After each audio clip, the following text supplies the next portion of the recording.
Greetings, everyone. Welcome to Artcasters number 285. We got an awesome show tonight with a new guest that you haven't met yet, but I'm sure you're going to be excited once we get talking to Yehudi in just a minute. But we're going to do what we always do. We'll go around the room and tell everyone what we got going on, if we had anything to promote or whatever. You're on my channel, so yeah, if you go to circworks.com, well, you're here right now, you'll find one of the things you will find is a series called Making Comics 101. It is my series, pretty much just what the title suggests, Making Comics 101. It takes you step by step, every step of the process, everything from coming up with your idea all the way to finishing up with printing and publishing, and every single step in between.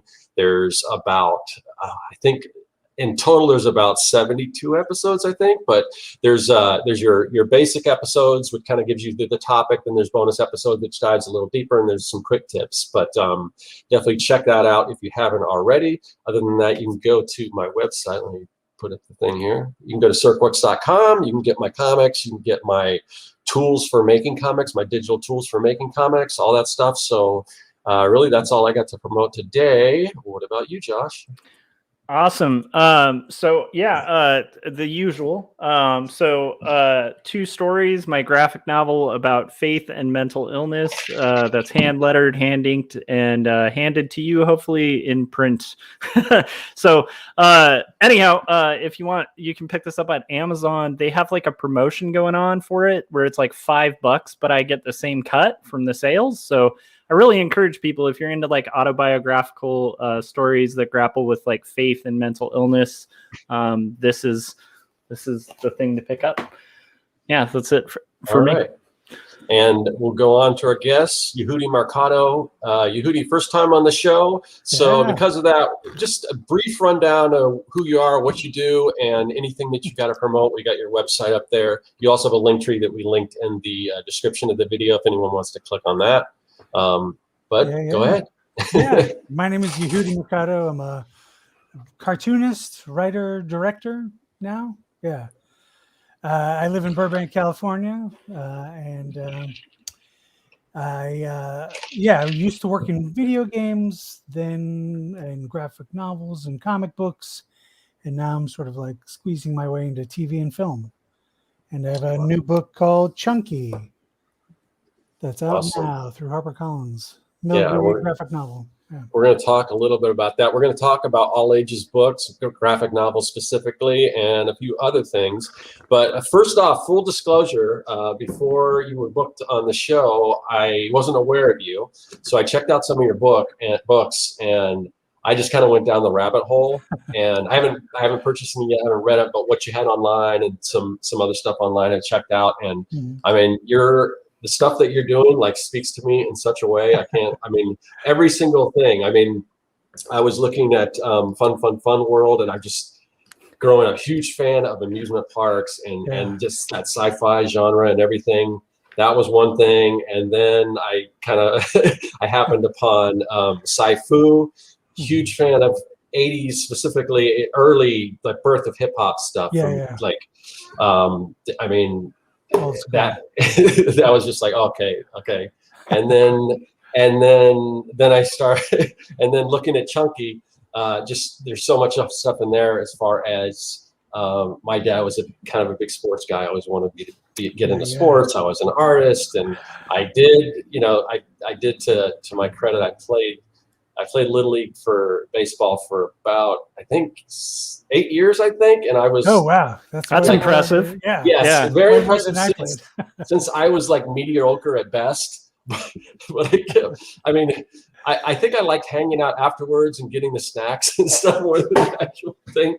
And the one pizza. That's the And one year my dad got me to do Pop Warner football, and I hated it. I absolutely hated it. And he said I had to stick with it through the whole year, and I did. And it was, but anyway, so those three books, and I know you got even more than that. It seems like you're pretty prolific. So, it's more of a sickness. Yeah.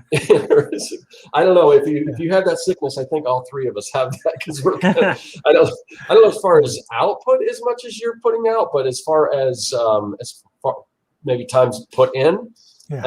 maybe. So, but yeah, and it's all ages. And one other thing I want to touch on first, and I'm sure Josh has a lot to say too, so I'll give him an opportunity, because I tend to get a little long-winded. We haven't really heard from you, but one of the things that kind of interests me, and I right off the bat, I want to get your take on this, is when I was looking at Sci-Fu, all the references and stuff, because you're doing all ages. I mean, it's geared towards kids, but there's stuff in there that someone my age is going to relate to, and probably kids won't. There's a lot of like Beastie Boys reference. Like I saw like a character like Cookie P, which I'll be Cookie Puss, I'm sure is what that's Very from. good. Yeah. Trust me, you have no idea. But that's anyway. impressive. That's impressive. So editor-in-chief at Oni didn't even pick that up. He claims to be a hip hop fan. Yeah.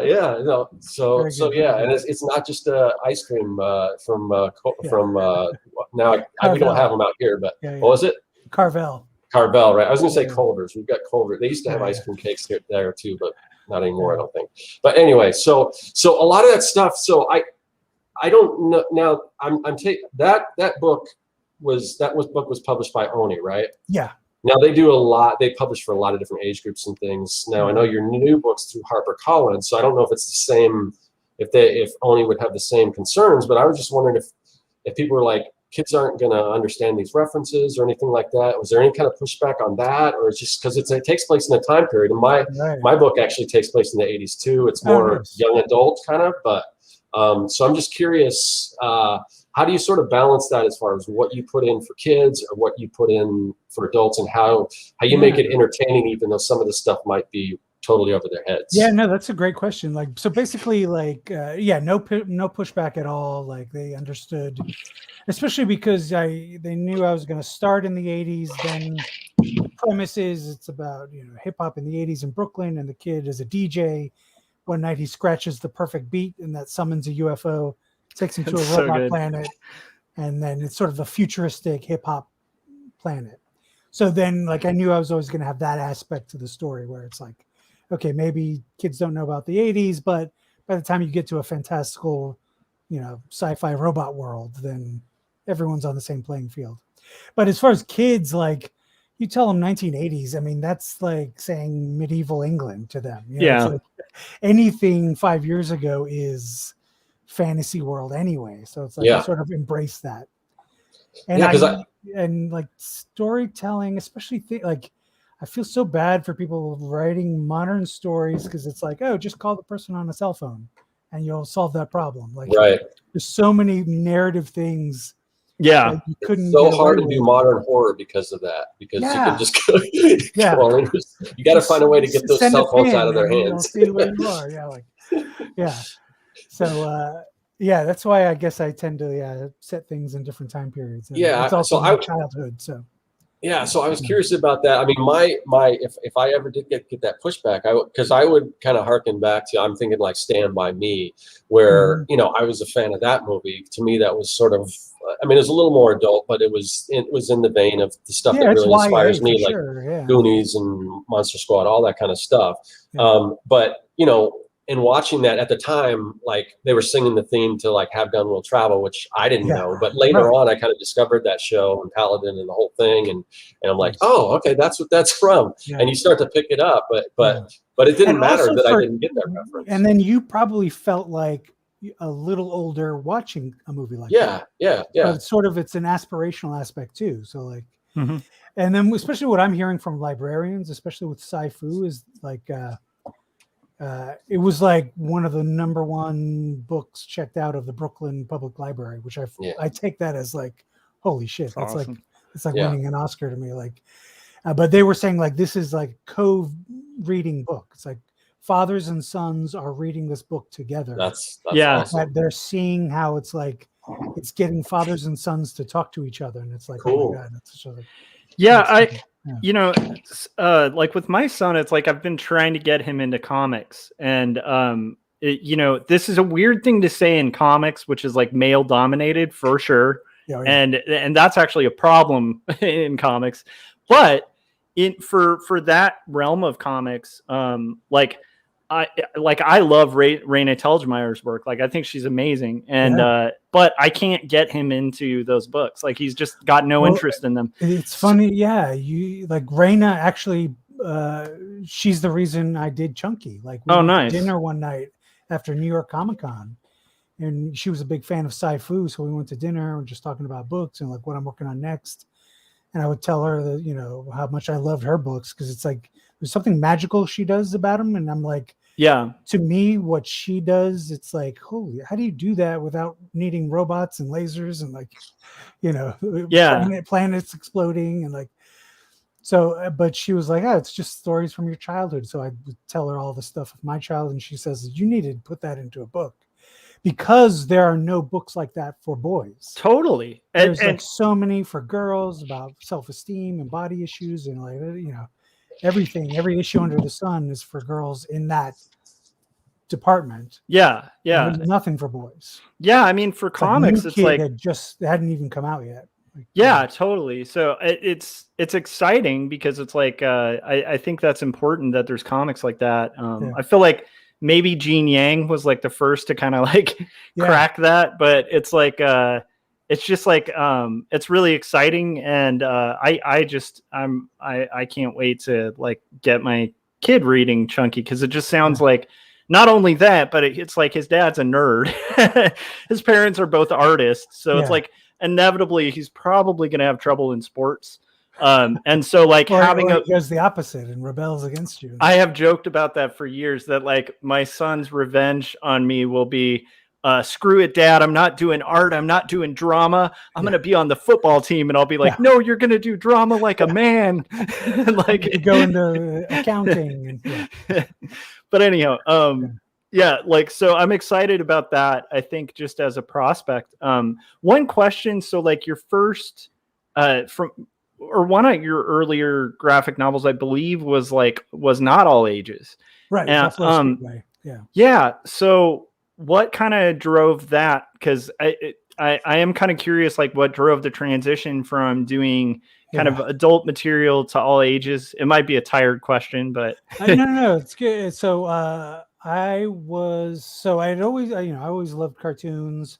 I was running my own small animation studio in Austin for about 8 years. It was called Horseback Salad, and we would did commercials and music videos. It was flash animation, so all the vector animation. And then I was pitching cartoons to Nickelodeon, Disney, Cartoon Network, all with the idea of if we land a cartoon, then we'll be the studio to actually animate it. So I had all these sort of pitches built up for animated series. And then meanwhile, I was also writing a screenplay about my time as a pizza delivery driver. And it was I was a huge fan of Do the Right Thing and the movie Go, all those movies that take place all in one day. And so I came up with this idea of okay, what if I do this movie? It's all on the busiest pizza day ever, which was June 17th, 1994. I was delivering pizza that day, and it was in Houston, Texas. So on that day, the World Cup was being hosted by America for the first time. That was all during the day. Then it was the NBA Finals, Rockets versus the Knicks. And then that was the night O.J. Simpson went on the run. So it was this perfect storm of events that sort of kept everyone inside ordering pizza. And I was just so I wanted it to feel almost like Apollo 13, but for pizza boys. And so that's great. So I wrote it as a screenplay, and then I submitted it just on a whim to the final draft big break contest, and I won second place. And then it was huge. They flew me out to LA, big ceremony. Simon Kinberg, who I think he's working on new Star Wars movies, was the writer who gave out the awards and got to meet him. And then so I met producers, and then it got optioned, and I'm like, holy crap, it's all happening. But then of course, nothing ever happened. Yeah. But then when I got the option back, I'm I need to do something with this. This is too good of an idea. So that's when I decided to turn it into a graphic novel, and I self-published it. So it was really because it was a screenplay first, and I thought it was such a great idea that I just couldn't let it go. So that's when I decided, in Austin, there was Staple. It's an indie convention called Staple. Mm-hmm. And I would go to that. And so I made the decision like, okay, by next year's staple, I want to have the first volume of Buffalo Speedway done. And that's sort of like I set that marker. And then basically then at that point, things were getting harder to run this animation studio and develop and write my own ideas. So like folded up the animation studio, got day jobs back in video games. And then that's what sort of helped me. Like I got paid very well doing art directing video games. And then I could work on the graphic novel by night. And that's sort of like what then kicked me off. Like, so anything then I would pitch after that, if it got rejected, then that's what I turned into a graphic novel. So then that's so smart. Yeah. So my good style approach. was cartoony anyway. So like, so my first outing doing these comic book conventions, I've got Buffalo Speedway and my style is a little cartoony. I felt bad about like turning kids away. I'm like, I'm leaving sales on the table here. Cause like, kids are obviously drawn to this style, but then it's not for them. So I just feel like my next book needs to be all ages, and it's the stuff I was pitching anyway. Yeah. So, I relate to that. Not on the stylistic level, because I do a more kind of, I guess, adult style, but I definitely have had that experience at tables where I have a book that like, it's super heavy. It starts off like talking about like suicidal ideation, like all this heavy, like, you don't want a kid reading it. Yeah. It's made for adults, right? Yeah. And at most maybe young adults, but I've totally had that time where like, I have a kid, so I'm comfortable around kids, and they'll come to my table and start talking, and I'm like, of course I'll talk to them. Yeah. But if they're grabbing for like promotional stuff I'm like, no, this is not your table. Yeah. And then I feel bad because you get that look. Yeah. So I can totally, when you describe that, I can just totally visualize that, because it's like anyone who's experienced having to turn a kid away. Oh, yeah. And they're so eager to get comics. Yeah. You've already gotten them over the hump of wanting your book, and you got to turn them away. Yeah. Wow, that's awesome. So that kind of motivated you to do all ages. That's a really cool thing. I do want to touch on, so, I think this helps for people out there. We have a lot of people in our audience who work on comics and stuff like that. And I think sometimes people, when they're trying to get into industry, will have this view that like it kind of magically happens for some people and not for others. And I think I really want to highlight what you were talking about, which is you were working by day. And if you're art directing video games, probably more than 8 hours a day doing that. And then getting home and somehow managing to make the time to kind of make the art on top of that. And I think that's pretty incredible. For how long did you kind of do that cross schedule sort of thing? That was up until, I would say, 5 years ago. Like, wow. So yeah, it was a long time. Yeah. Like my first book deal was with Archaea, which they, before Boom Studios bought Archaea, it was just Archaea. That was my first published deal, and that was like no money up front. I would just get sort of back end, and with that book, it was just like basically all on spec, all on me to like do and deliver, and then they would publish. And I never saw a dime from that, like at all. Like even though it did well, and what sucks is like when Boom bought them, they didn't do a reprint. I think they were just trying to burn off all their old Archaea contracts. So they didn't. Do you still own the rights as a creator? Yeah, I got the rights back. Yeah. So that and Rocket Salvage. Yeah. So assume with the popularity of your books, and as you continue to get in front of more people, and people starting to look, what else did this author do? Then you can turn around and hopefully make some of that. So that's cool. Yeah. But so like, I basically really not until the royalties of Sci-Fu, like I really didn't see any kind of profit on comics. And that came out 2018. So not that long ago. Yeah, that makes a lot of sense. I mean, it is a long game with comics and stuff. And like, I do think it's important for people who are out there like doing it, like to realize like, quite like quite often if you're doing the whole like working and then like getting home and like working for 8 hours on your book or whatever, you're not alone. Right. Like that's kind of the game. So yeah, so I started Buffalo Speedway, the graphic novel, in 2009. And then by 2010, March, that Staple convention, I had the first volume. So the first third, I broke it up into threes. that's impressive, man. So out of curiosity, like, do you, with your projects, like, do you set yourself a deadline? And also with the projects, like, how complete do you have them before you kind of pitch it to publishers? Just out of curiosity. Yeah, I definitely set deadlines for myself, like especially when I was self-publishing. Mm-hmm. It's like, okay, I need to have physical books in hand by this convention. Okay, work my way backwards. When do I need to like get it back from the printer? And then when does the printer need a PDF? And so I like, and then it's the real number. It's like, okay, how many pages could I feasibly get done in a week to make this deadline? And then, yeah. So I was pretty good about staying on top of that.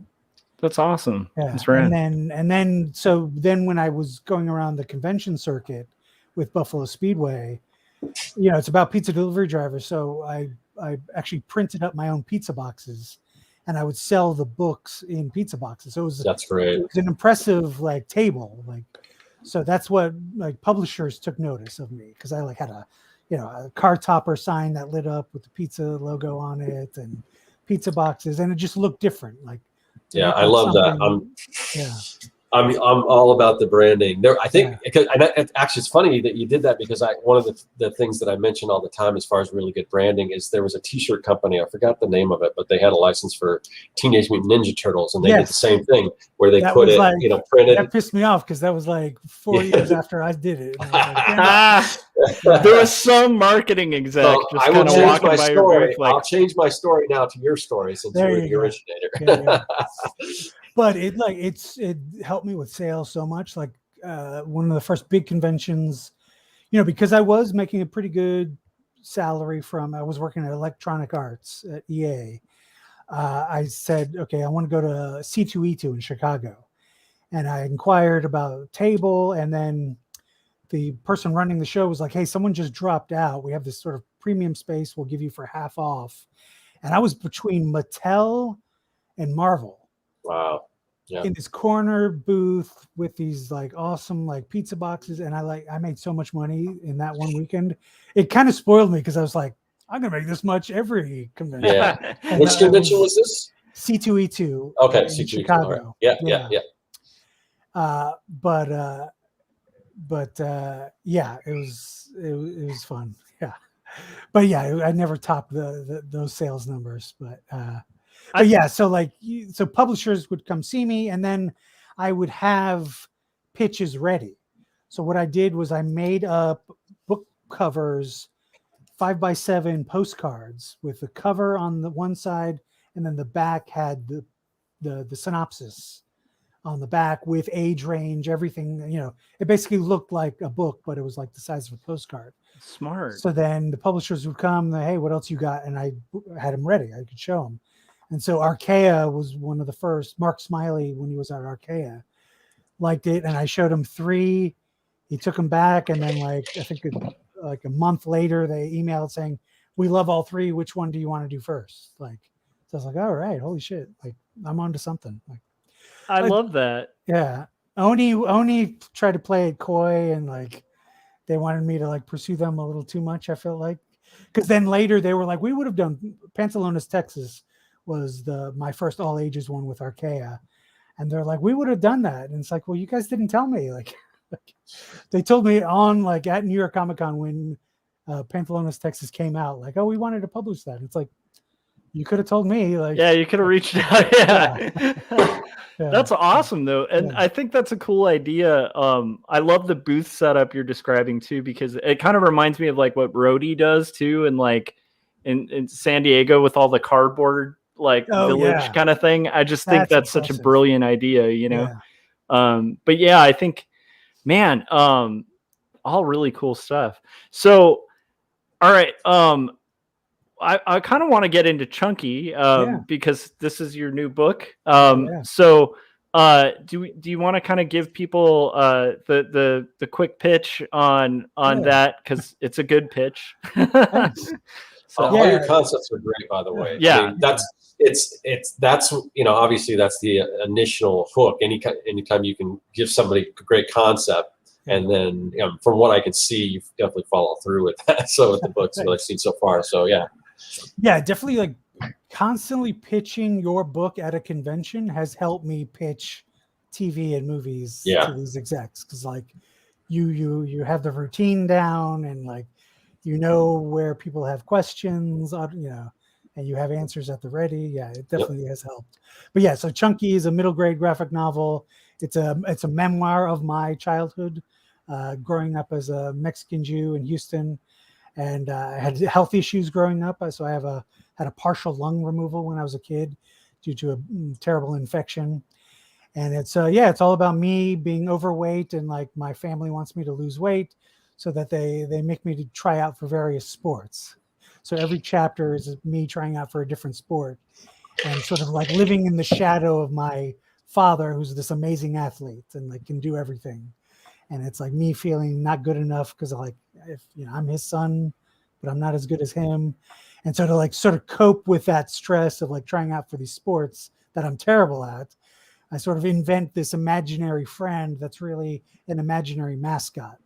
So normally, like imaginary friend stories, it's like them disrupting your life, and like it's almost like the allegory of like a out of control pet, like. But Chunky is the imaginary mascot, and he is just a cheerleader. Like he is there to root me on. Every time I feel like shit, this Chunky, this mascot, is like there to cheer me up and make sure that I'm like going about things the right way, and sort of encouraging me. Like, yeah, you might not be good at sports, but you're good at drawing and you're funny. Maybe that's what you should be concentrating on. So it's that whole journey of me like learning what I'm good at. The sort of like tagline I always use, it's like, how do I win without losing who I am? And like that in a nutshell is like what Chunky is all about. That's awesome. That's exciting. So I mean, people obviously out there should pick up Chunky and check out Yehudi's work. I mean, it's like the use of color is astounding. Just like great, like, I mean, analogous palettes. Color, yeah. I love it. I mean, there's just like a lot of sophisticated color theory in there, and it makes me happy. Because especially for all ages work, I would think that that's really important. My first day job was working for like an education company. My first art day job. It was like Lakeshore Learning. And I remember at the time it used to annoy me. And as I've gotten older, I've started realizing they were like, my friend is actually the art director. I hated him at the time though. They used to have this thing, like they want the color to look like candy. Like it needs to look like something edible. You gotta push it to all the sides. Yeah. Yeah. And even if you do like you can do that with like muted colors, but it's just got to look really appealing. And a lot of that's with like analogous color use and stuff like that. And from that, I've noticed that like on books, like when I look at my kid and what he's drawn to, I hate to say it, like it bummed me out when Bone was colored by Scholastic. Like that made me so mad, because I was like, that's evil. Like it's because I mean, I grew up with like the black and white, just brilliant line work by Jeff Smith. But now I get it, having a kid, because I'm like, he won't look at Bone. Like his dad's a cartoonist, and I can't get him to look at Bone. But if I show him the Scholastic version with color, he's just like in it, like instantly. But anyhow, because of that, I think just like what a perfect, like you have such skill with color. It's like, thanks. YA is such a good area for that. So with Chunky, like how exactly like long did it take you to kind of craft that whole book? Let's see. I started thinking about it 2018, right after Sci-Fu came out. And then I sort of put together the pitch and like would run it by Raina to just sort of like see what she thought. And then I met with a publisher at I forgot what convention, but met this editor at a publisher, and she was interested in the concept. And so I sort of like tailored it for them. And then they were very interested in, so then I took that interest and I said, maybe I need to get a literary agent. And so I was like, hey, I asked my friend Dave Scheid, who just came out with a book called Mayor Good Boy that everybody should check out. So I was like, hey, you have an agent? He's like, yeah, I have an agent. I was like, would you mind introducing me? I think I have a publisher interested in this. And so it was Charlie Olson at Inkwell Management. And he reps, like Noel Stevenson, Naomi, like big time folks. Yeah, I'm like, holy shit. Like, and so I sent him my proposal. And what I did almost the same way, like did like the cover, like a log line. And then this one I wrote out like exactly almost like the whole book in outline form, like each chapter is a sport. Here's what I'm sort of learning through this chapter. And this is when this imaginary friend comes in, and like really like more detailed than I've, done previous ones. And he was like, I love this. This is great. Let's auction this off. I'm like, wait, what? Hold on. What? He's like, no. Yeah, I'm going to call all the publishers and say, hey, everybody get a number ready, because you're going to have a week to come, to basically like bid on this. And, I'm coming from like, begging Oni Press to like, publish the book. And it worked. It was like, holy crap. Like HarperCollins basically came in with a number and said, hey, here's this much to stop the auction. Holy shit. And I was like, all right, let's do it. Like, that's rad. Yeah. I mean, so my lit agent is not as large of a lit agent, but it's I picked up a literary agent like a year and a half ago. And similar story, friend of mine, Alan Noble, who writes really good books, hooked me up because I actually had a book I just couldn't get picked up, and I'm like, I don't know what to do with this. Should I just self-publish? And that's when my friend Alan just was like, talk to this person. And so like, so anyhow, but I have a friend who just finished a novel, like a written book, and their last draft. And I was telling them like, they're like, oh, I'm going to start submitting. And I'm like, to agents, right? And I would have never thought that like years ago, but it's like literary agency is awesome. They help you craft like a proposal packet that's like tailor-made for publishers. They already have connections with publishers. Like they get bids from a publisher. They'll even if you're not like huge, they'll get people cross bidding, so you get a better deal. They have lawyers that help you look over contracts. It's like it's like I'm kind of amazed that it took me this long to go that route. And I was trying to get into DC because they were doing that middle grade. Remember when they were trying DC Zoom and DC Inc? Yeah. I was like, oh, this is perfect for me. Like, and the editor I had on Rocket Salvage when it was at Archaea, holding up Rocket Salvage, nice. She was at DC, and like I didn't have an agent, and like she kept sending my stuff to the editor who was in charge of DC Zoom, DC Inc, and like couldn't get any traction. It was only until I got an agent then she read my stuff. Yeah, that's so awesome. I think that's incredible, and it's a good thing. I will say for anybody out there who's like working on comics and stuff, the literary agent search can be very similar to the publication submission process, where like Yehudi was describing, it's like you do want to build out a pitch to, it's like weirdly enough, what they help you do, you have to kind of do yourself to get the agent first. Yeah. Oh, yeah.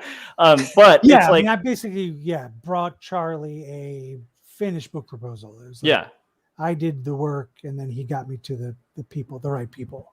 I love it. That's so Yeah. cool, though. But, and then I'm What a kind of neat making it, approach. yeah. I know I'm making it sound like I've only had successes, but like, I pitched Buffalo Speedway around, couldn't get that published anywhere. That's why I self-published. Like that got rejected all over the place. So like I just like am stubborn, I guess. I don't know. Like, Yeah. I won't let go of a good idea. Yeah. No, I think that's great though. And I mean, in my small experience with comics, it's like I have noticed that good things start happening, like weirdly enough, if you're crazy enough to stay in the game. Yeah. Like, because it's a long process, but it's like the cool thing is every project you finish, you have a backlog. And so when you have success with one, you can kind of pinball it to get the previous ones. Yeah, that's the most important thing I tell people when they're self-publishing: finish something, then move on to your next one immediately. Oh, yeah. Like And as far as staying in the game, I mean, there is a lot of luck involved. But if the longer you're playing that game, the more chances you have to get lucky. You can increase your odds by continuing to put out more stuff and to stick with it. So yeah, like I've never had luck, like in terms of like even getting written about and like any of these comics journalists, or even getting nominated for any awards. Really, like I've never gotten any Eisner or any other Harvey or anything. Like, so I feel like I've had to like it's not like I did my first all ages and then suddenly I'm like getting nominated for stuff, right? Like it's like I've had to keep at it, like keep pushing. Yeah, so I mean, I think that's kind of part of the like anytime there's like kind of a news story, they tend to like to sort of craft a like local kid makes it big kind of story. Yeah.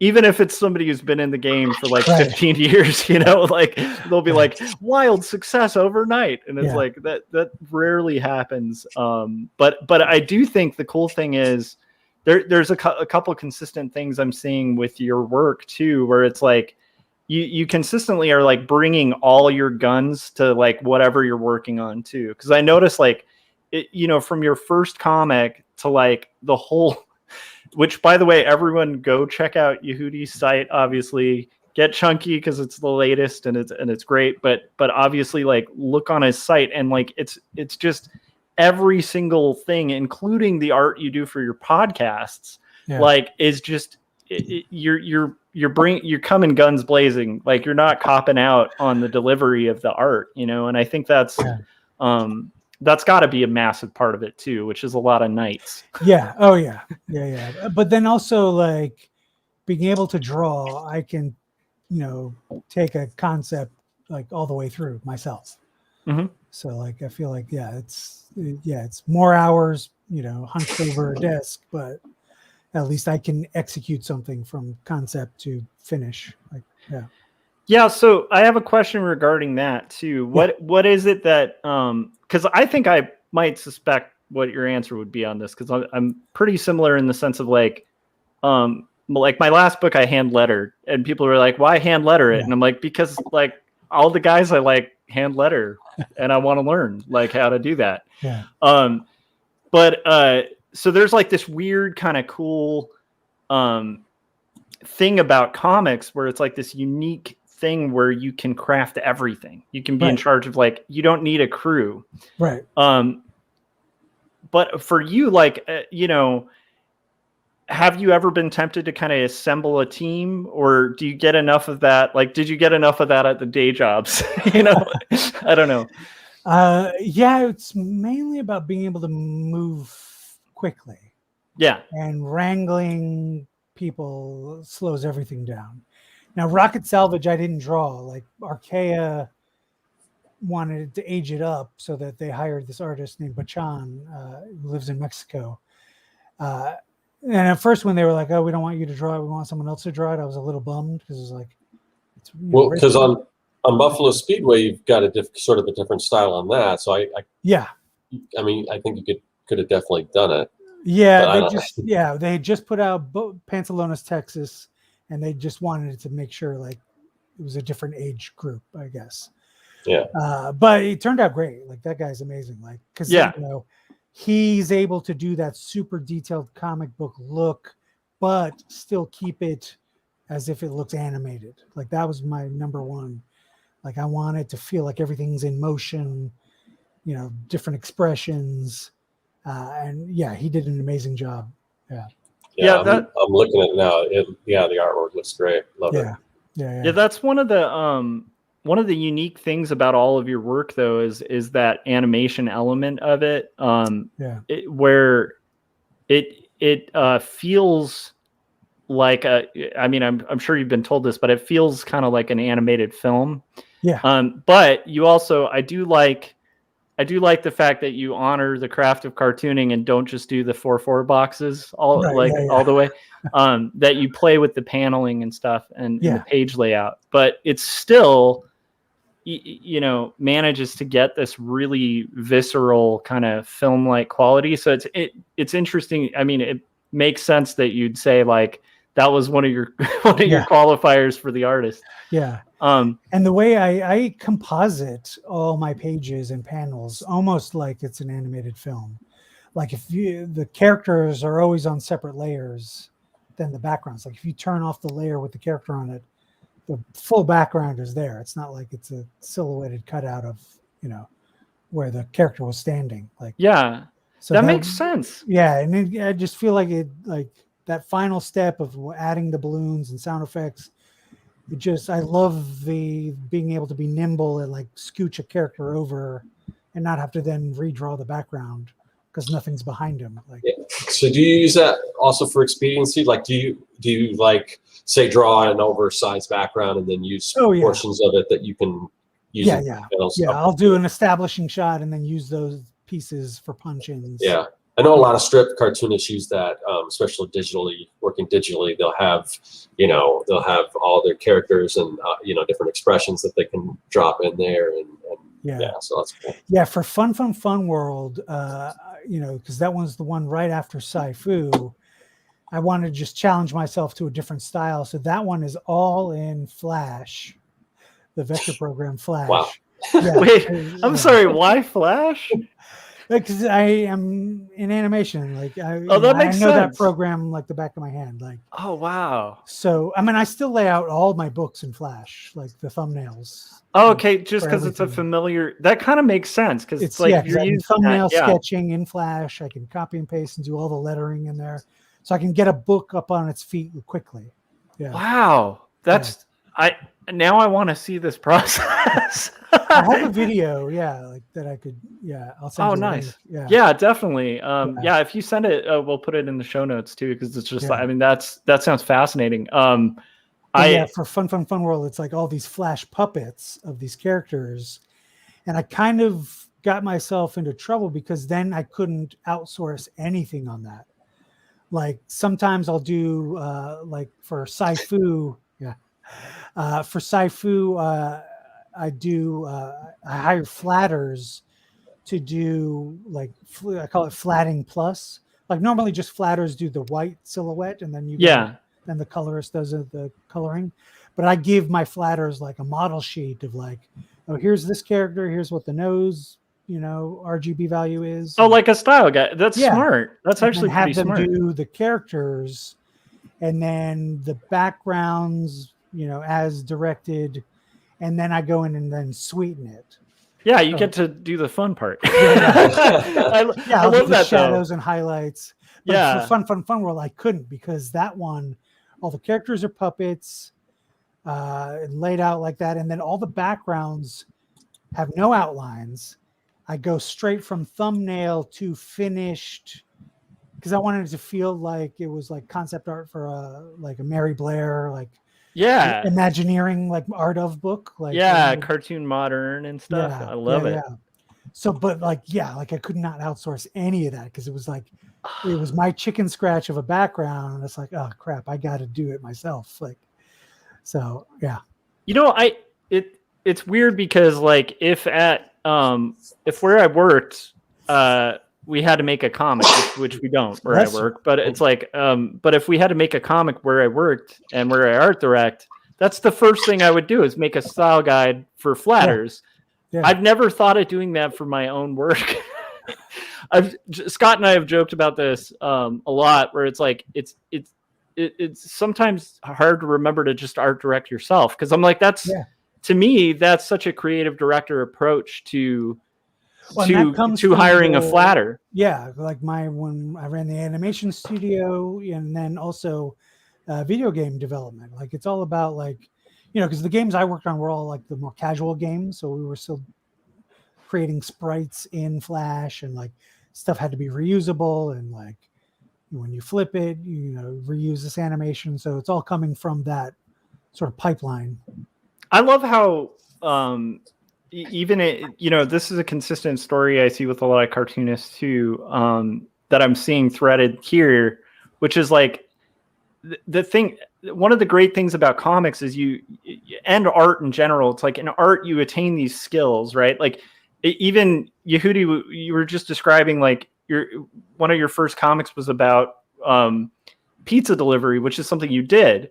Yeah. So it's like when you're working as a pizza delivery driver, you may not even realize that like years later, that's going to be something that you get to pull into your art and influences your approach to art. And I'm sure, honestly, like lessons you learned delivering pizza might have even helped with like negotiating, in a business setting. I don't know. More my driving skills improved. Yeah. There we go. Yeah. But it's but delivering pizzas, you spend so much time just by yourself in the car. Like that's when I was like coming up with all my ideas. Like it's like that's awesome. It was like downtime. I get from A to B. I've got this time to think, and that's when I would like come up with these ideas. Yeah. I love that. But I also love like the fact that like I guess my point is just the way things layer is interesting, where it's like your work as a creative director, your work in animation can influence your comics. Your comics probably influence your work in animation, and they're just kind of like feeding each other and like gaining skill sets that you can kind of utilize for your own personal work. But that approach to flatters, I've heard of people outsourcing to flatters. Yeah. And I've heard of businesses outsourcing and sending style guides. And that's the first time I've talked to a cartoonist who actually sent their own style guide to a flatter. And I'm like, that's brilliant. Sorry, I'm just blown away by that. Thanks. It's a good tip. No, it's so worth it. Like, yeah. And that's cool because then you have less of the less cleanup at the end. That's amazing. Wow. Okay. Yeah. That also explains how the colors look so consistent, Yeah. Yeah. That's amazing. It's a lot of like actions in Photoshop that I'm like redoing over and over. And it's like, I have a whole you'll look at my Photoshop files, they're crazy. Like I keep everything on separate layers. Each isolated item has its own mask, so I can do like my little gradient tricks just within that silhouette, and I keep things on separate layers so that I can reuse stuff, or like stuff is easy to change. Yeah, I love the idea of building it like oh wow, okay, I'm sorry, my brain is filling with all sorts of ideas. That's cool. It's good and bad, but like that's how my brain works. Like sometimes I wish I could just like crank out a book that looks like Dogman. Like I feel like the way Dave Pilkey does it, just like I wish I could simplify like that, but like I look at Dave Pilkey, like I think most cartoonists love Dave Pilkey. And like the way my son that was the first comic he ever got into. Nice. And, wait, hold on a second, real quick. Aren't those books in black and white? No, the Dogman, Captain Underpants, Dogman. They're made to look like kind of like crayon, like So he did a really good series called like Dragon too. Okay, sorry. Yeah,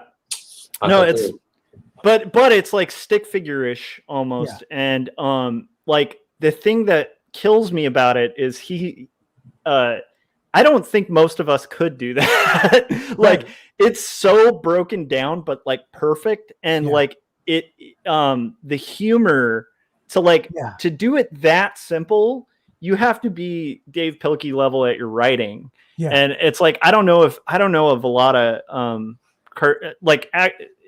don't know. But yeah, anytime I look at actually, I do this a lot when I look at other cartoonists. I always think they've got it figured out to where they're having fun. And then usually when I talk to them, they don't. Oh yeah. No, everyone's tortured. Yeah. Like, I wouldn't be surprised to meet like Pilkey and him just to be like, nah, this is a nightmare. Well, like, I hate it. He rose to like, he physically like rose to an island and works, right? I think I heard that. Like, oh my gosh. Yeah. So it's like, yeah, we don't, what people do to themselves to like make these books happen. We're all like rowing to our own island to like get them done. Yeah. I adore that. Well, I do think though, like there is something very unique about your style, your comics.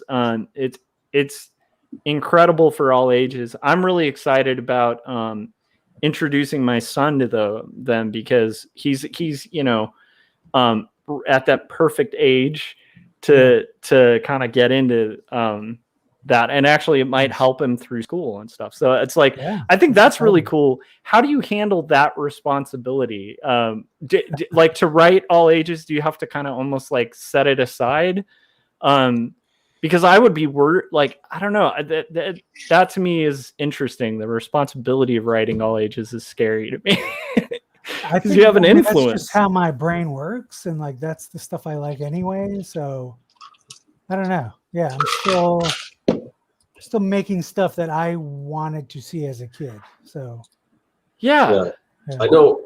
Like with my most of my ideas in the books that I do, they take place, like most of them take place in the 70s or the 80s or whatever. Partially because some of them deal with teenagers. I know what it was like to be a teenager back then, whereas I couldn't write for a teenager today. I know, if I do want to do something with hip hop, I couldn't tell you anything about hip hop today, but I can tell you a whole lot about hip hop in the 80s. So that's kind of my way of kind of tapping into that stuff, just bringing up those memories. And I noticed this with your book, and I saw some similarities to some of the stuff that I work on, is just there's little Easter egg things like the toys, like when when Hootie's playing with the figures and some of the stuff in the background and the posters, and I'm like, seriously, I've got a scene in my comic where it's just a montage of him playing with, he's got a Rubik's Cube, and then he's playing Atari 2600, then you can see the Death Star in the background and all this stuff, and the posters, Jaws, and all that stuff. So it's just like, oh damn, this guy's kind of just speaking my language. So that's awesome. Yeah. Thanks. I think that's pretty impressive, man. So an undertaking like that. Real quick question regarding agents, right? So you have a literary agent, but I also noticed you have like 3 other agents or 4 other agents. And so I'm kind of curious about that. In the sense of like, is it beneficial to have, obviously it must be, but would like, what functions do your kind of multiple agents do, if you don't mind sharing some of that? I'm just curious because I've seen the benefit personally of the literary agent. And so I'm like, maybe there's benefit to more that, I don't know. I mean, because I will also want to get into like film and TV. So, I've been always, been pitching cartoons, and then I signed so I was working at Disney Interactive as an art director, and then we all got laid off. And then this is what, like, basically where my day job ended 5 years ago. And then I decided, like, oh crap, okay, and then to really like double down on this. So I found a manager, and that was with Chatron, and they specialized in animation. Nice. On repping like writers in animation and artists in animation. So then through them, I got then pitched a series to Cartoon Network, and that got picked, I got greenlit to development. So that they helped me then negotiate that. And then I have an attorney also who specializes in entertainment law, and she helped negotiate that deal with Cartoon Network. And so that was 3 years of development in that. Eventually, it got canceled during the pandemic, and it was the whole regime change at Cartoon Network where they decided, like, any action comedy, they might as well just use DC properties instead of like anything original. So we got the axe. So, but it was a good learning process, and it was good to be sort of like on the inside, developing an animated series. And so, through that, I was then pitching more stuff. And then I pitched Sci-Fu, and then like nothing ever happened with Sci-Fu. And I was like really thinking like, oh, that was going to be the one. Like for me, I still think that's got to be the one. I mean, that is a no-brainer. But I'm looking at the. Yeah, I'm looking at the 3 feet high and rising variant cover. Yeah, it's great. I love it. Yeah, but but then so I kept getting passes, and then Spider-Verse comes out, and then that changed everything. Then people are like, "Oh, we need stuff with brown characters in it." Like, oh, so I could see that in Hollywood. Yeah. Like, weirdly enough, I could see that. Being a reason. So, like, up until there then, watching Spider-Man Into the Spider-Verse, it was thrilling on one hand, and then fucking depressing on the other. Because like, that was what I wanted to do. I wanted to reach that mountaintop first. Yeah, doing that hip hop graffiti style in an animated film, urban setting. Like, that's what I wanted to do first. And they got to the mountaintop before I did. And it was like, I loved it. I mean, I love every frame of that movie, but it was it's brilliant. Heartbreaking also, like seeing like someone else basically like doing what I wanted to do. So, but it's in development now as a feature film. Yes. I don't know if I'm allowed to say where, but like, so like it's happening. So it's good. So hopefully it happens a little sooner, but like, so stuff is happening. So like, basically like when that got picked up to be a feature film, then that got me in the door. So now my TV and film agents are with ICM. Yeah. Nice. And so I have a new manager. So my manager who was with Citron, he moved on to be a development exec at IDW. IDW Publishing has like IDW Entertainment also. So now he's a development exec there. So then I got a new manager. So I basically like switched up my whole team during the pandemic last summer. And it's very stressful. So I still have never met my agents like in person. Like, that sounds crazy. That sounds crazy stressful. Without revealing like too much, because I can't even reveal the project I'm working on right now. But it's like I did also when it was there's like a publisher's marketplace kind of thing. So if anyone here has access to that, they could probably find out what I can't say anyway. But apparently like an exec saw that he was in acquisitions and so they're taking a look at that before it's even been put out.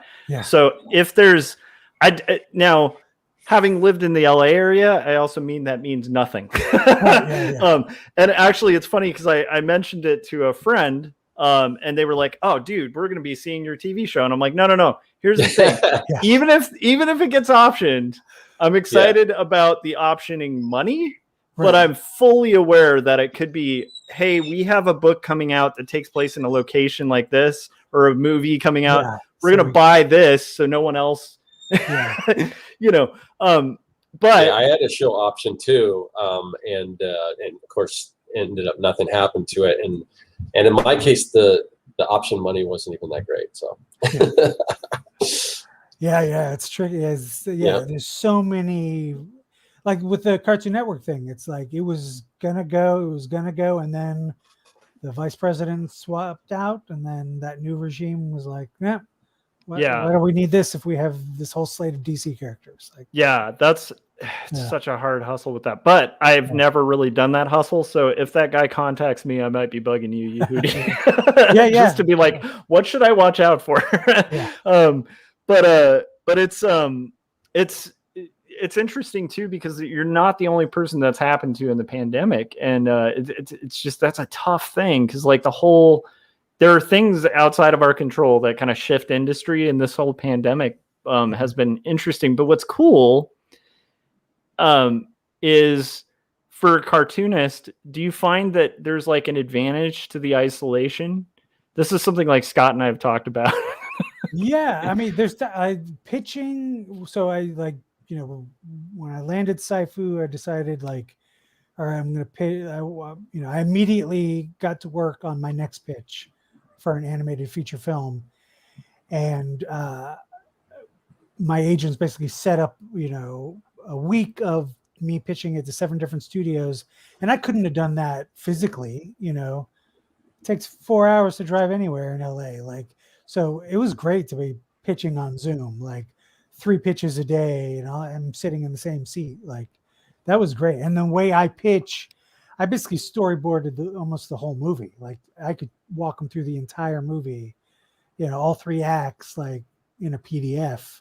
And so I had my whole routine down, doing all the voices while like just paging forward through the PDF.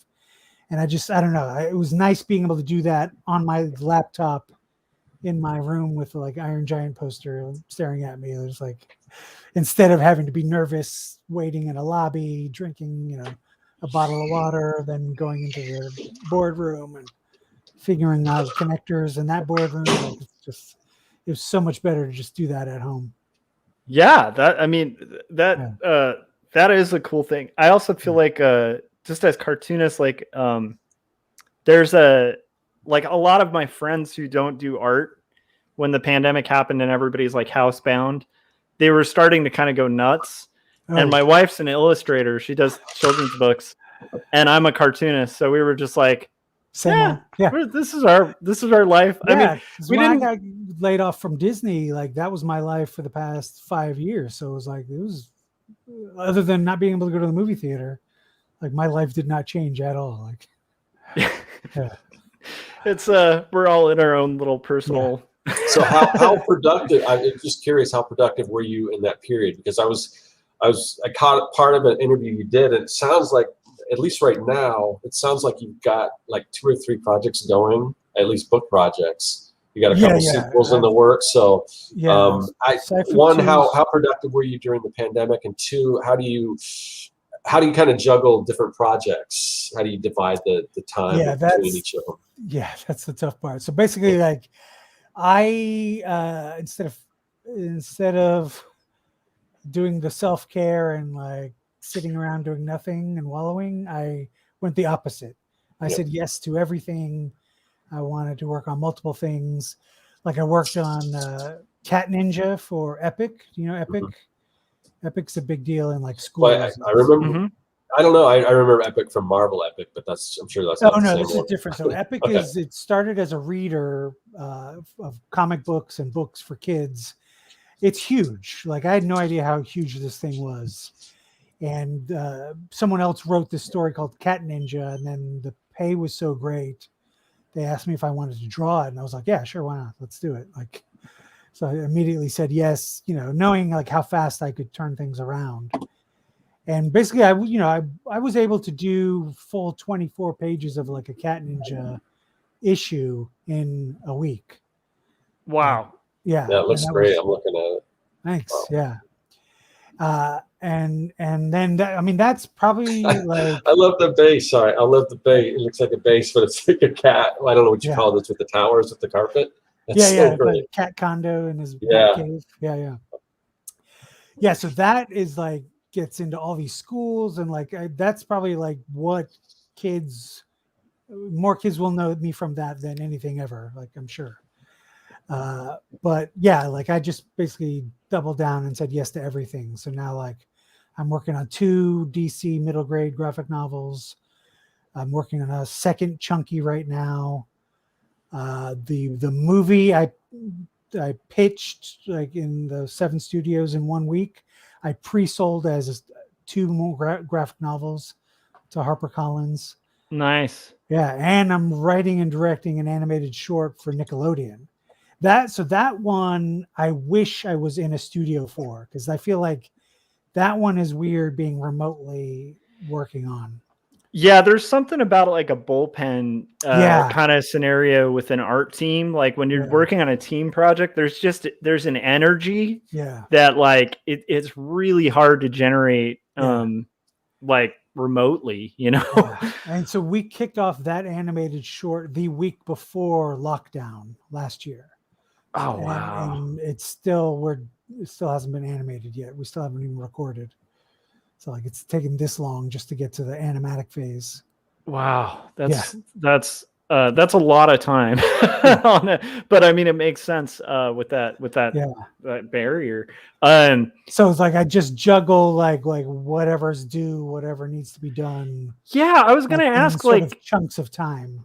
I mean, it sounds like you have an incredibly fast output, because like 24 pages in a week is there's not a lot of cartoonists out there. I don't recommend it. It's not healthy, but But what I was getting at is like, what do you do for like sleep, and do you have like exercises or anything? Because we again have a lot of cartoonists who watch this and artists, so it's like, how do you kind of maintain like your sanity, family time, and health? No kids. I mean, definitely having no kids. That's good. Frees me up. And then I just live with my girlfriend and my 2 dogs, and they're all very low maintenance. And like basically like my desk is in the living room. So when we're watching TV, I'm at my desk while we're watching, or, you know, whatever we watch at night. Like that makes perfect sense. Yeah. I mean, honestly, here, I'll just show you. Yeah. This is my living room. Well, it's not going to really show, but that's the tip of my art table. It's that's actually a good trick to even like, I got a kid, but it's like, I can still kind of hang and talk to people, but draw. Yeah. You're not like in your own cave. Yeah. And do you manage to get like a full 8 hours of sleep? No. I would imagine. Yeah. But I know, I mean, I guess I just feel I'm always sleepy. So I don't know. Like no matter how much sleep I get, I feel like I'm always sleepy anyway. And I'm just like, I run on coffee. Like I'm fueled by just coffee. Yeah. I am walking more. So I've been, when the pandemic, before the pandemic, I was like going to a trainer. I was like going to the YMCA, got a personal trainer 3 times a week, and like, really like trying hard. And then shut down happened, and I'm like, fuck it, I'm just going to eat everything in sight. And like, so that finally caught up to me. And then, so basically I get out and walk the dogs, and I think I put in like 9 miles a day, maybe like something like that. That's good though. Yeah. The only reason I asked that is like, that's something I never considered like a couple years ago, but the age I'm at now, it's like, I definitely can't just maintain like all night type schedules with cartooning. And I'm still in this scenario where it's like, day job, working in creative, and then, late nights working on comics. And it's like, in order to maintain that schedule, I had to like force myself to start exercising, which is like a totally weird thing for someone like who does not do sports or anything like that. But I always ask because it's just a curiosity. I think a lot of cartoonists are like, are pulling the late nights and just going, how do I do this? Like, and I work all digital also. So I'm nimble with like the iPad Pro.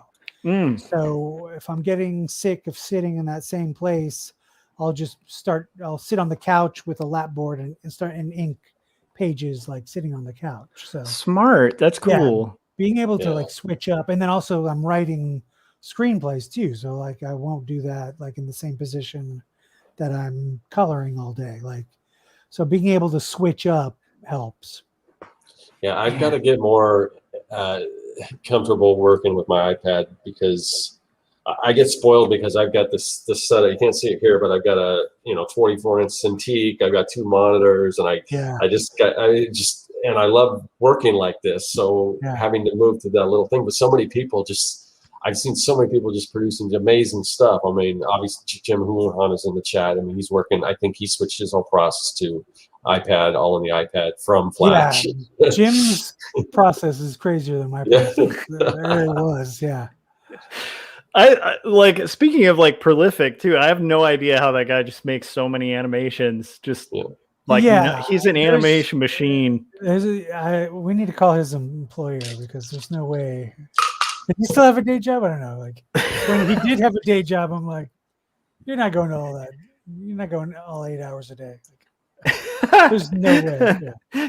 That's the thing. We're all going to get a sneak peek at Jim's day job, and it's like the Harvey Pekar situation, where because like I know so many cartoonists who like envy that gig he had. He had this like setup where he worked for like the post office and could just cartoon. Yeah, and I'm like, I would take that deal now. Now like when I was an art director, so at Disney Interactive, my bosses were all in the San Francisco office, and then we were in a studio in Austin, and then nice. Thank you, Jim. And they shut down that whole studio, but kept me. And that's when I decided, like, oh, can I just move myself to the Glendale office and still report to the people in San Francisco? So basically, I was able to like art direct and get most of my work done in like 2 long days of the week. Oh, nice. And then crank out my own stuff like for the rest of the week. Yeah. Hell yeah. That's a good way and to we do were, the animators we used were in China. So like as long as I got them stuff for their morning, like it was almost like that 24-hour work cycle. So like Yeah. That's one thing. A lot of people don't understand that. Like a lot very exotic, Jim. Very exotic.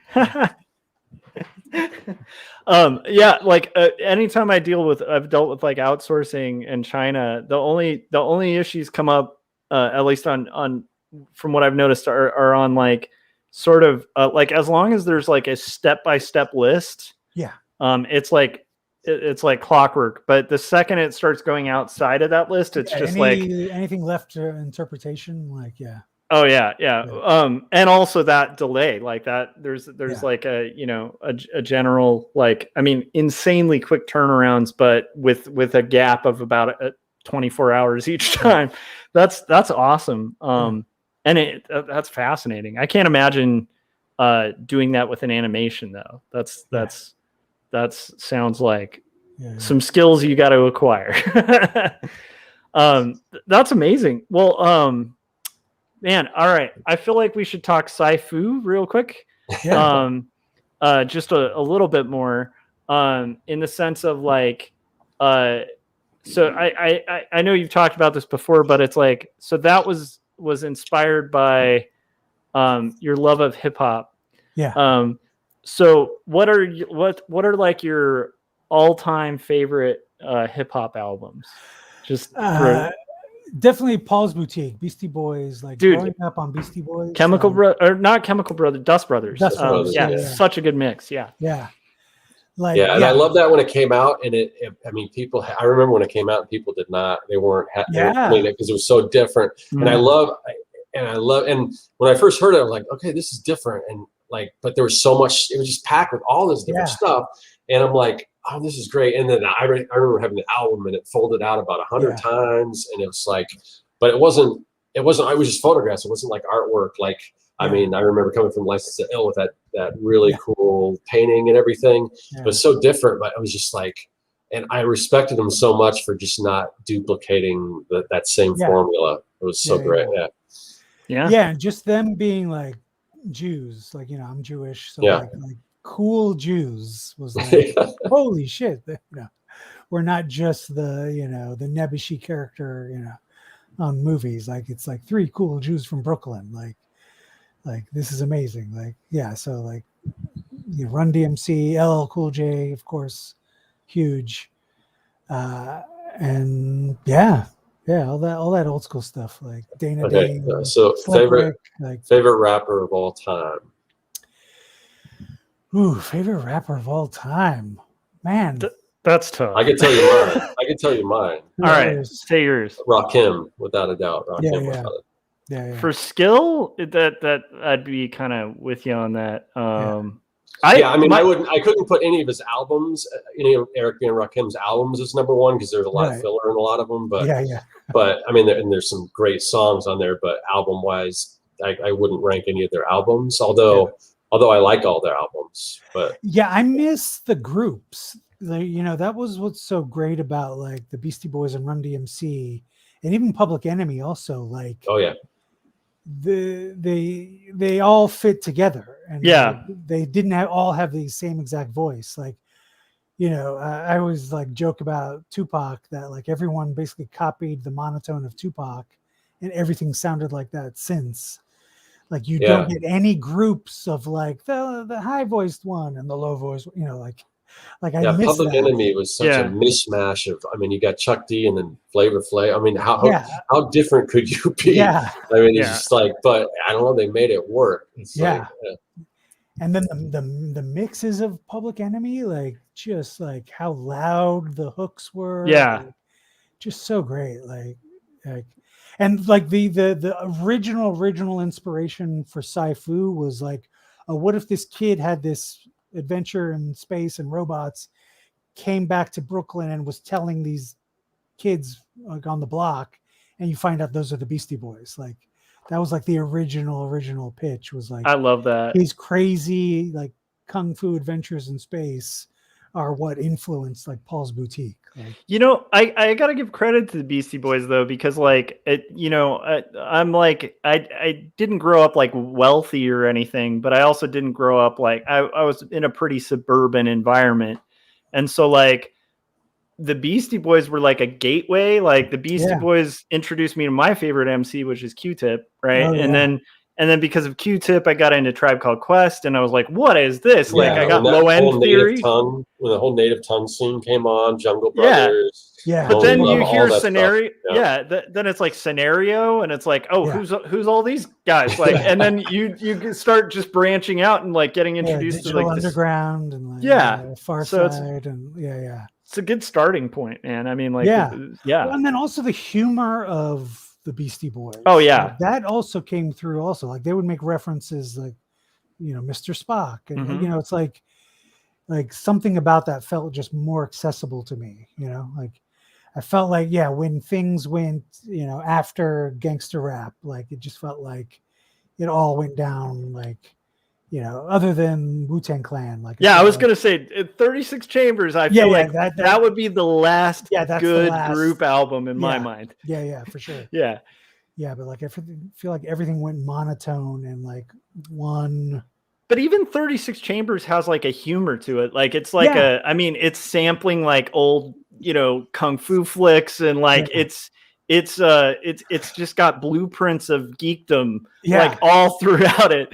And that's something I feel like is missed from new hip hop fans is like, and that's why Sci-Fu is like hip hop, sci-fi, kung fu. Yeah. Like because all those things were like unified back then. Like, the dollar movies that these guys went to in Brooklyn were kung fu triple features. Yep. They would sit through that, then at night go lay down their tracks, and of course be influenced by what they saw in the movie theater. Like so it sounds disparate to a modern audience, but that's because they don't know the roots of like what these guys grew up with and what they're referencing. So that's why like even with like the sci-fi kung fu elements, it's like I'm picturing it as if I'm sampling those, as if the same way Wu-Tang Clan would sample the sound effects from a Shaw Brothers film. Like,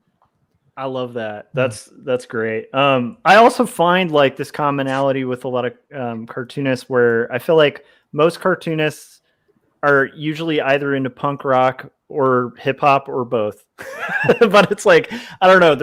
It's a common thread that I've noticed. I don't know if it's maybe the personality types that are drawn to doing this stuff, but yeah. So that's I just think one thing I love about all your work too is that you seem to not be kind of like you're marketing in a marketable way, but I don't see you placating or writing down to kid. Like Right. one of my least favorite things when I'm like reading a book to my kid is like when they write a book that's like talking to a kid, like, and forgetting what it's like to be a kid. Yeah. And I think like one of the things I like about a lot of your work is that it while it is appealing, it does have a good pitch. It's also like speaking up to the audience and like kind of assuming the intelligence of kids and remembering what it's like to be a kid, like what kind of concepts they can handle. And I think that's really cool that you do that. I don't know if that's is that like an intention thing or just again just kind of writing what you feel? Yeah, that's I'm writing what I think is funny now. So it's like like chunky, it could, if you just hear the pitch, maybe you think like, oh, this is gonna be dry and like some self-help stuff, and but I intentionally wanted it to be a comedy first. Like it's a sports comedy. Like that's like this kid who's fat and he's terrible at baseball, has these like sportscasters commenting on his life. Like it's like, I wanted to feel like it's a comedy first. Yeah, I think that's great. And inspiring. And I also just think that makes for the best children. Like my wife's a kids book illustrator and stuff. And so it's funny because there is a group of people who won't even view children's literature. And I can't relate to those people because it's like my wife and I, like, since we were dating, have just like watched cartoons together. Yeah. Like before we had a kid, we watched kids stuff because it's great. It's probably like growing up with Looney Tunes. Like Looney Tunes was aimed at everybody. Like they made them for adults to go in movie theaters. Like, like the best written stuff is, Yeah. But it is interesting because well, anyhow, I was about to go on a tangent, but we're getting close to like an hour and 30. And Yehudi, you've been just incredibly generous with your time. Thank you for joining us. Thank you. And talking shop. All right. Well, Scott, what do you think? Like, do you have any more questions? Are we about? I could go on forever. But Me too. Yeah. But I would definitely love to have Yehudi back on. Because, like I said, there's just so much. I mean, we could just do straight talking about hip hop. But yeah, I don't know if there's anything that we didn't cover. That we'll give you another. Should we go around again? We'll give everybody another chance to promote anything. But anything that you wanted to tie a bow on or anything like that before we close things out. Hero Hotel, the Hero Hotel narrative podcast. Okay. Like that. So that was a graphic novel that I put out.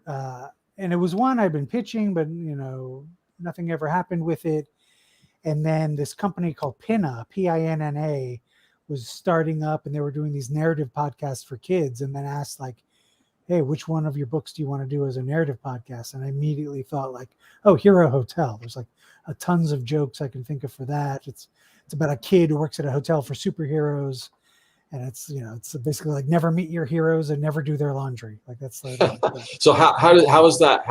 Is that like with voices and stuff and everything? Oh yeah, fully produced. Oh, like it's. I'm going to be listening to that. Then yeah, it's really well done. Like I'm looking at I'm kind of looking at some of the episode artwork and everything. It looks fun. Yeah, so writing a narrative podcast was also tricky because I'm a visual guy.